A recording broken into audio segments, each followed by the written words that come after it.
Lively debate so far, lively crowd. I'll ask our audience to retake their seats. Let me check on them. So excited. I promise there's 30 minutes left. Everybody gets to talk. All right, we're going to go now to Patricia Mazzei for a question to both candidates.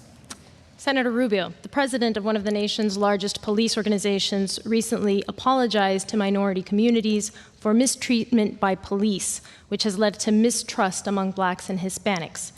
Is that mistrust justified, and what can you do about it in the Senate? Yeah, well, let me begin by saying that I believe an overwhelming and majority of our men and women in law enforcement do an extraordinary job for our country and for our state and for our cities and our communities, and I want to thank them again tonight. Because if there's danger, we're going to call them, and they're going to show up not knowing what's on the other side of that call. And we've seen far too many cases of men and women wearing blue and brown, our deputy sheriffs, our sheriff's deputies, and our police officers who have lost their lives protecting us.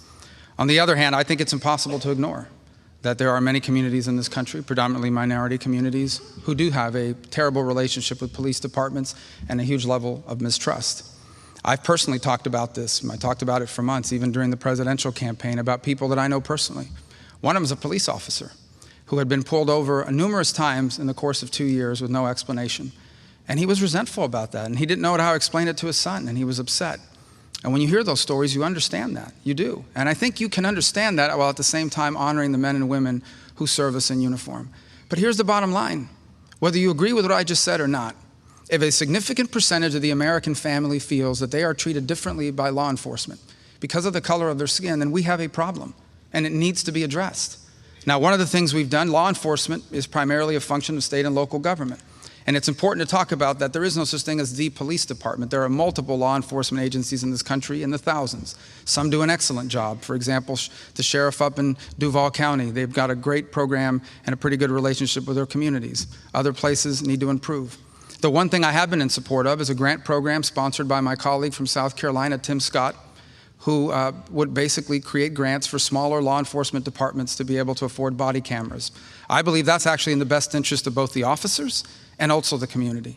All right, Senator, that's your time. Congressman Murphy, you say you have a criminal justice reform plan if you get elected to the Senate, but what have you done as a House member to show Floridians in both the law enforcement and minority communities that you have cared about this issue in the past? Yes, thanks, Patty. And look, there's no question the vast majority of police officers, sheriffs, law enforcement are dedicated, brave men and women who are putting their life on the line for all of us each and every day. But there's also no question that there has been a breakdown in trust in so many of our communities. Just in the past several months in my own congressional district, there's been 2 terrible tragedies. One young man named Corey Jones, he was my age actually, he was a drummer in his church band. Every Sunday he played. And one night he was on his way home from a performance and his car broke down. Minutes later, he was shot and killed by a police officer. Another young man named DeMarcus Seymour in Fort Pierce, young man unarmed with some buddies walking home, ends up getting shot and killed by police officers. And I've had a chance to worship and pray and really get to know these families and seeing how not only does this tear apart a community, it tears apart that entire family. And we have to do more. And we must make sure that we are building more trust. And I have introduced the Trust Act that will help build more trust between the police officers and the communities that they're serving. And I believe that we have to make sure that all of law enforcement has the resources they need for things like body cameras, so we know exactly what happened. You see, we are getting more and more transparency with more technology, and we have to make sure that all of law enforcement has this. But what we can't do is have presidential candidates like Donald Trump, who are the most racist, bigoted people ever to run for office, and they are still espousing this hatred, which is the exact problem. That sort of division is what is ripping apart our communities, and we deserve better than that. Congressman, that's time. I might just respond. It's now the 5th time. Basically, the answer to every question tonight by Congressman Murphy is Donald Trump. It reminds me, I'm paraphrasing. Why don't you I'm paraphrasing the vice president who once said that someone else's platform is basically a noun, a verb, and in this case, a noun, a verb, and Donald Trump. That's his answer to everything. You're the one Here's that's the bottom endorsed line him, on Senator. this issue, okay? We do have a breakdown at the community level. And it's a deep breakdown that, yes, in many communities, the law enforcement force that they've put forth does not reflect the community they're supposed to be protecting. And law enforcement departments are beginning to recognize that. But I think there are even deeper issues that we need to confront. One of the things I'm proudest of is the work I did as Speaker of the Florida House to bring about children's zones, modeled after the Harlem's Children's Zone, started by Jeffrey Canada. We began one in Miami. It's now spread to Orlando and to Jacksonville. And one of the things it does is it goes into inner cities and delineates a geographic area and says, we're going to do everything we can to help people living within this area to overcome the challenges they face. Because here's what we do know. If a child is born in a broken family, in substandard housing, in a dangerous neighborhood, they're going to struggle to succeed. Senator, please. Because I did introduce a criminal justice plan, and I worked on it with Senator Cory Booker. And in developing this plan, I can't tell you how frustrated Senator Booker was with Senator Rubio for not signing on his legislation, which has overwhelming bipartisan support. And there are some pretty common sense provisions in there that will help with recidivism, that will help to ensure that folks that have done time have an opportunity to get back in the workforce, to make sure that they can vote, that they have the education for the jobs of tomorrow. Common sense things that we can do to make sure everybody has an opportunity. But Senator Rubio didn't even support that plan. If I may respond to that. Number one, I am in favor of criminal justice reform. Here's what I'm not in favor of, though, and that is rolling back some of the reforms that have been put in place that have locked up really bad people for a very long time and kept them from going back into the streets and harming people. Now, do I believe a lot of people are being arrested for crimes that perhaps we should be diverting them? Absolutely. Look, if you're 18 years old and you're arrested for a minor offense and you cannot afford a private attorney, you're assigned a public defender. And that public defender has 4,000 cases that they're handling. So they convince you to plead guilty to something, and now you have a record. And now you can't get into the military, now you can't find a job. Absolutely, for first-time offenders, young people, we should be doing more to divert them out of the system. But that's largely at the state level because it's under state laws that they're being prosecuted. Thank you again, sir. But I'm not going to let a bunch of dangerous people back into the street. We're going to move on now. Sir, I apologize. We need to move on. We have so much to cover.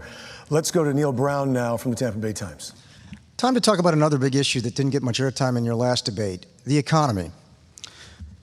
Florida is doing better than most when it comes to job growth, but wages, as we know, are generally stagnant.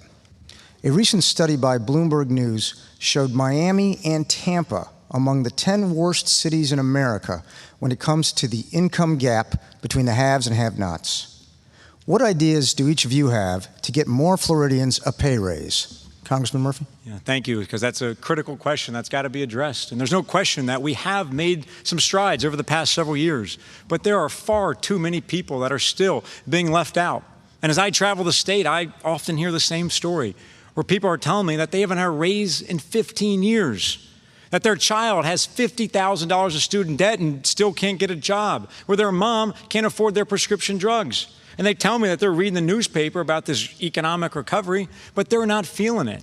And far too many people have been left out of this recovery. So we've got to do more. And I believe that starts off with investing more in education, investing more from pre-K to PhD programs. And there shouldn't be a difference in the quality of education depending on what neighborhood you're from. We should be investing more in infrastructure.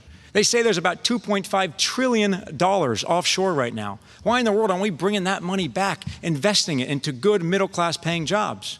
Why aren't we raising the minimum wage? We have to address our tax code as well. We have to address our overly burdensome regulatory environment. And these are all common sense things that I think we can solve and help our economy. But when Senator Rubio was asked about one of these ideas, the minimum wage, his quote was that it's a waste of time. There are hundreds of thousands of people right now living on minimum wage. And I believe that we can do more to help them out because anybody that's willing to work a full-time job in this country shouldn't be living in poverty. And Senator, we know that you think being a senator, of course, is a waste of time, which is why you missed 41% of your votes, more than anybody else while running for president. But the difference is you got paid 100% of your salary when you were missing those votes. Those folks on minimum wage, they're not getting paid, so there's a huge difference here. You got to show up, you got to roll up your sleeves and be willing to work across the aisle to solve these problems. All right, sir, the same question to Senator Rubio. Well, first of all, I appreciate and find it ironic that I'm being lectured about the plight of the working class by a millionaire who inherited his money is lecturing the son of working class immigrants who inherited no money. So I understand clearly what people are going through, and as you've outlined, it's not just a wage gap, it's the cost of living that continues to rise. And it's not just housing, it's things like access to the internet. You can't do homework today if you don't have access to the internet. Data plans are out of control. People's phones are catching fire. I mean, all kinds of things are going on that we need to be addressing. And I also appreciate the congressman's indictment of the Obama economy. It has been a disaster for America. You talk about more jobs being created, they don't pay enough, especially due to the cost of living.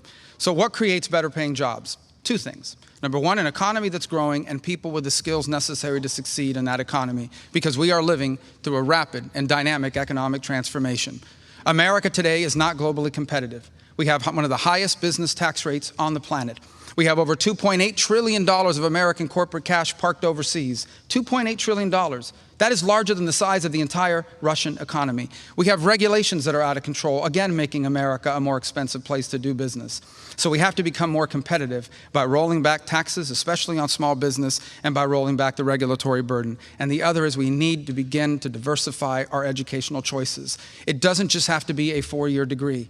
We need more vocational training, something I've worked on since my time in the legislature. We need more alternatives to traditional higher education. And I actually have a detailed bipartisan plan that I've worked on with numerous senators that would create options for a single mother who's worked for years, for example, as a receptionist that wants to become a paralegal.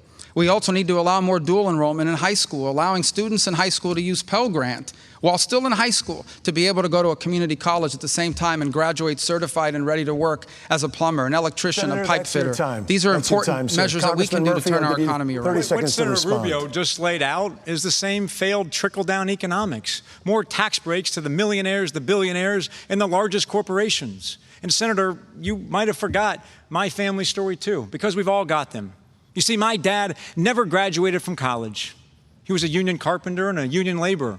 Worked every single day out of the back of his pickup truck to build a family business, to build a business to provide for his family. And the number one thing that he taught me was hard work, was showing up to work, something that we all know you forgot. And Senator, it's important to note who you're fighting for right now, because you're fighting for the millionaires, the billionaires, the largest corporations, right? You are against raising the minimum wage. You are against protecting Social Security and Medicare. You're against investing more in education. That was the very thing that will help Congressman, your time is up. I admire very much your father's story, but that's not your story. You've never had to worry a day in your life about where your next check is going to come from or how your next bill is going to be paid. Worry a day in your life about where your next check is going to come from or how your next bill is going to be paid. I have, and so I know what people are going through. The minimum wage idea, I do want to increase people's wages by growing the economy and by my idea for a wage enhancement, which is better than a minimum wage increase that we have learned from independent experts could eliminate between 500 and 600,000 jobs if we raise it to the level that you're talking about doing. You make people more expensive than machines, they will be replaced by machines. It's already happening. I promise you that in less than 5 years, the majority of these fast food, for example, restaurants, won't even have people at that window. It'll be a touch screen. And so we do want to help workers with the skills that they need to find the better paying jobs of the 21st century. The outdated ideas that you're proposing would make people more expensive than machines, and it would accelerate this transformation in a negative way. This next, I have questions for both of you. For the first time ever, the U.S. abstained from the UN continuing resolution vote against the U.S. embargo on Cuba. That is history-making. U.S. Ambassador Samantha Power said it's history-making. It shows that the world is against us when it comes to the embargo. I'm actually going to start with you, Congressman Murphy. In an early debate, you said you'd support targeted sanctions against members of the Cuban government. But you didn't say where you stand on the trade embargo itself. Would you vote to lift the U.S. embargo on Cuba? Yes, well, this is an important question. We did get a chance to talk about this in our last debate, and I'll tell you the same story I told last time. I know this is a very personal situation for many people, and I have some Cuban relatives. Some are here this evening, and I have talked to them at length about this, and I understand this is personal, but I also believe we've had a policy in place for over 50 years that hasn't worked. Right? It's only empowered the Castro regime. I want to help the Cuban people out, and I don't believe that anybody does democracy like America. So let's make sure we are providing more opportunity for those Cuban people. Would we rather see, our own cruise ships, Royal Caribbean and Carnival there in Havana? Or would we rather see Russian spy ships there? And we can do more to not only protect our country on a national security basis, but help the Cuban people out. So I would continue to ensure that we do have targeted sanctions against the Castro regime and those that have had terrible human rights violations, and believe that we have to move toward normalization. I don't think we can do this overnight, but we have to continue down that road to help the Cuban people. Senator? Actually, I'm not sure if the congressman is aware of this. Probably isn't. But what the president did 2 weeks ago removed even further sanctions. Members of the Communist Party and the government in Cuba are now eligible for remittances for the first time in our history. Those are not targeted sanctions. That's a massive opening in exchange for nothing in return. The second point is what happened at the UN today is nothing short of lawlessness. Whether you agree with embargo or not, that is the law of the United States. And the refusal of this administration to enforce that at the United Nations and stand up for that is lawlessness. If you don't like the policy, work to change it. I know that's what they're trying to do. But I'm going to tell you, you can't just ignore the law of this country the way this administration habitually does. And as far as the opening is concerned, cruise ships, basically an invasion of cruise ships is going to bring democracy to Cuba? It is not, because the Cuban government is a dictatorship. We have now made over 2 years concession after concession to the Castro regime. They have taken not even a quarter step towards democracy, not even a quarter step. And by the way, Congressman, on the same day that the president announced that we were now going to be allowing the full sale of cigars and rum from Cuba, you know what the Cuban government did that very same week? They invited the Russians to open a base on the island of Cuba for the first time in 30 years. This is not working. A better model would have been to do what they did with Myanmar or Burma, which is for every step they took towards democracy, we took a step in towards the sanctions relief. This is an all one-way deal. And by the way, in Cuba today, there are still people living there who stole your Medicare money. They're fugitives of American justice, harbored by the Castro government. A cop killer lives on the island of Cuba today. For 35 years, Joanne Chesmar murdered a trooper in New Jersey, and the Cuban government continues to protect her. None of that was discussed in this deal. It is a crazy, broken deal that needs to be revisited because it is rewarding the Castro regime and asking nothing in return on human rights or on the dignity or freedom of the Cuban people. Congressman Murphy. Yes, and Senator, I do appreciate your efforts on cracking down there. But just this very weekend, Donald Trump was on a Sunday morning show here in Miami. And when asked about violating the Cuban embargo, he basically admitted that he did it. Senator, we know this is one of your core issues, and I'm not trying to be critical because I do respect your position. But the person you chose to be our next president has basically admitted he violated the embargo, and you continue to stand by his side despite this being one of your core initiatives that you care about. So what's it going to take for you to unendorse Donald Trump? Is there anything he can do or say at this point that you will not continue to support him? That's bizarre. Congressman Murphy, you're criticizing Donald Trump for supporting a position that you have. Or you support lifting the embargo. I'm criticizing you for not having the courage, so finally, Senator. Patrick Murphy agrees you with have Donald no Trump on Cuba. backbone. I would ask the audience to please refrain. We're only about 10 minutes away. You can applaud all you'd like. Look, the bottom line is that at this moment, moving forward when it comes to Cuba, it is important for us to have leverage. The Cuban leadership is in their mid-80s, which means, according to actuarials, they're not going to be around much longer. And our hope is that they will be replaced by a new generation of leadership that is open to making steps forward. The problem is this, my friends, that there is no precedent in human history for tourism, or for that matter, full economic engagement as being the sole catalyst for democracy in a country resistant to democracy. The Cuban government is not interested in democracy. They're interested in dollars. They want dollars to be able to fund their repressive regime. They want more money to be able to leave what's in place now permanent. And they want us to accept it as a legitimate form of government. And I ask you this, Congressman, why are the Cuban people the only people in this hemisphere that cannot vote for their leaders? That is your time on this question. This next question goes to both of you. First to Congressman Murphy. Senator, there's a reference here to you, though, at the same time, because last January in a town hall in Iowa, you said, and I'm quoting, "We're not going to fix America with senators and congressmen." And the fact is, it looks like the American people agreed with your statement, because this Real Clear Politics average of 6 polls this past summer shows almost 9 in 10 Americans disapprove of the job Congress is doing. That's representatives and senators. That disapproval is directly tied to partisan infighting and to gridlock, to inaction.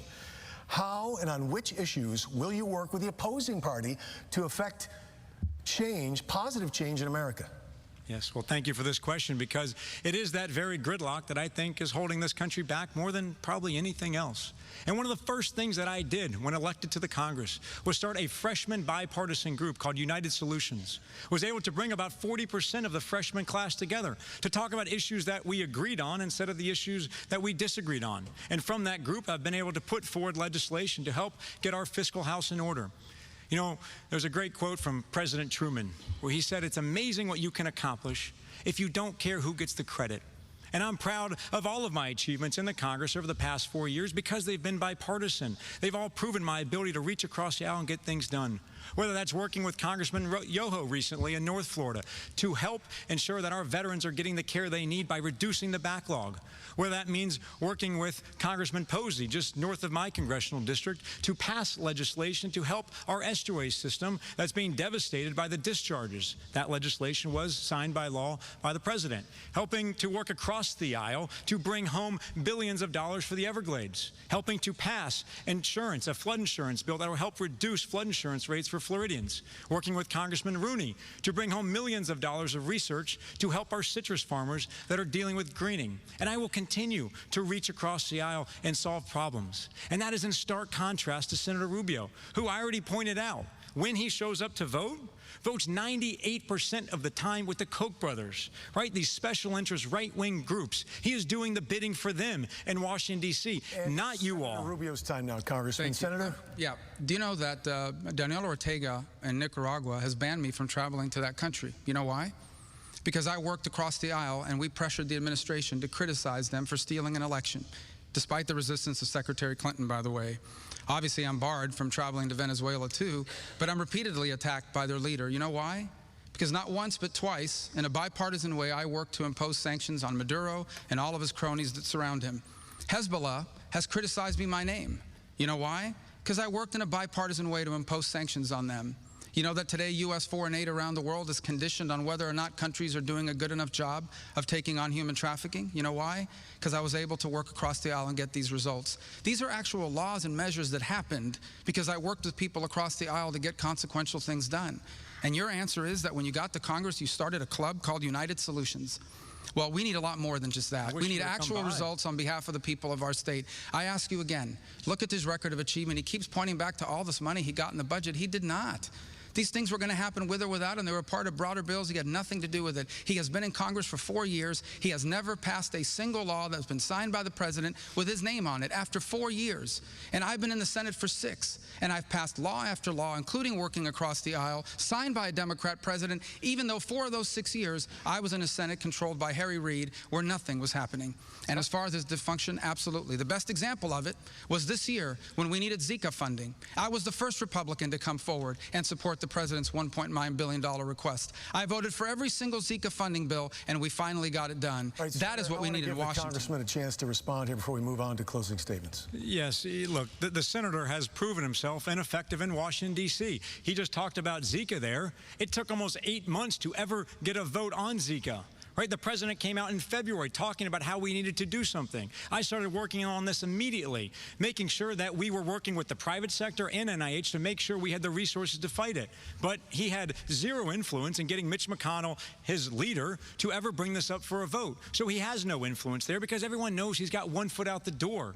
You got to show up to work. You got to get to know your colleagues. And I wish you would have come to my bipartisan group because Senator Nelson was there. We had numerous leaders, Republicans and Democrats, to help fight to bring money home for the Everglades. You're out of time. And gentlemen, if you want to get your closing statements in, okay. I've got time for the 2 closing statements, and that's it. Fine, then all right. So otherwise, we could go all night with this discussion.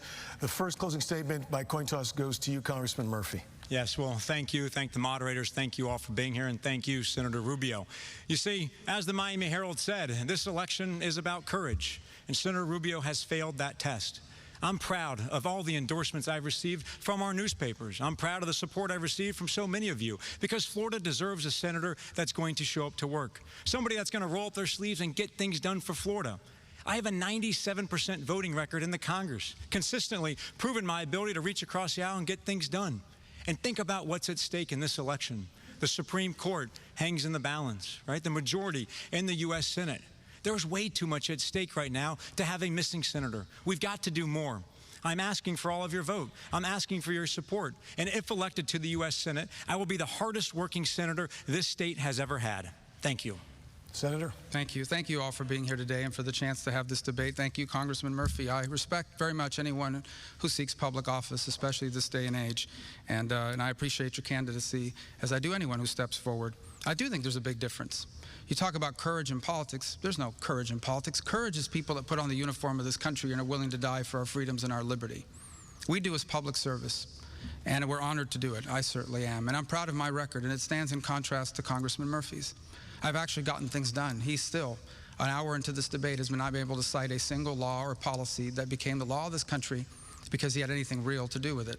He talked about Zika. Senator Nelson himself said that he refuted the argument you just made because, in fact, in May, the United States Senate passed Zika funding, and I was instrumental in achieving that, as Senator Nelson pointed to in front of the press when I was attacked. And I'll tell you why this is so important. I know that this is an ugly campaign, not ours in particular, but in general. I know this has been a difficult year, especially for young people that are voting for the first time. But here's what I want you to know. We're going to be okay. We're the greatest country in the history of mankind.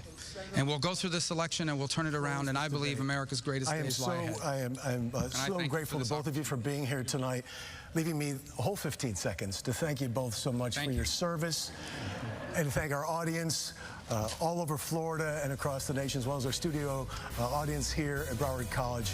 I'm Todd McDermott. Thank you for being part of democracy. Good night.